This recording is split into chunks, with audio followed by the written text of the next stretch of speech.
از بس که این جوجه کباب طعمش خوشمزه و آبدار و لذیذه، فکر کردم که دستورشو با شما هم به اشتراک بذارم.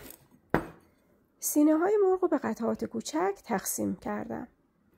اگه اندازه قطعات مثل هم باشه خب خیلی بهتره، پختش راحت‌تر و آسان‌تره. همه یه دست توی یه سیخ با هم پخته میشن. میدونین که جوجه کباب رسیپی های متفاوتی داره. من همیشه از این رسیپی استفاده میکنم و همه بهبه و چهچه میکنن، میگن خیلی خوشمزه است. حقیقت اینه که غذا هر چی که باشه خوبه. اون دوره همیه هست که مهمه.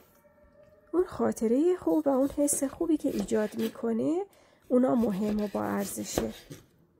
اگه هر غذایی رو با صبر و حوصله و عشق درست کنی حتما خوشمزه میشه. 2 قاشق چایخوری سرپر نمک به گوشتمون اضافه میکنیم. 1 قاشق چایخوری فلفل سفید.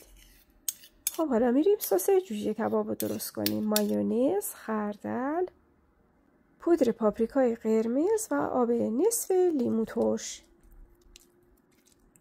روغن زیتون اصل 2 قاشق غذاخوری پر. اگه شب قبل درستش کنین خیلی خوشمزه تر میشه. حسابی جا میفته و همه این مواد به خورد گوشتای مرغتون میره. خب سس رو میریزم روی گوشتای مرغ و بعد شروع میکنم به هم زدن.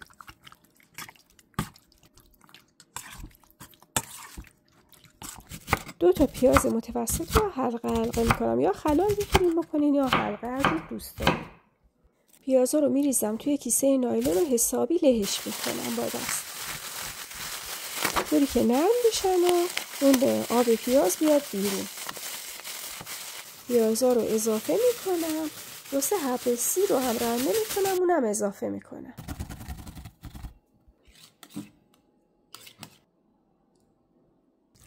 یه دور دیگه همه مواد رو با هم قاطی میکنم و ماساژ میدم. اگه طعم فلفل دلمه سبز هم توی جوجه کباب دوست دارید اونم میتونید یا حلقه حلقه خورد کنید یا اینکه مثل من رندش کنید.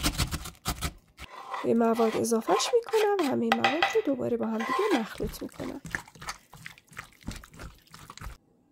این دفعه من از زعفرون استفاده نکردم، به جاش از رب پاپریکا استفاده کردم.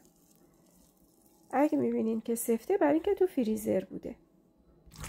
تیکه تیکه کردم و با دستم نرمش کردم و با گوشتام قاطی کردم. روش سلفون کشیدم و رفت توی یخچال واسه فردا. اینم روز بعده که نتیجهشو میبینید.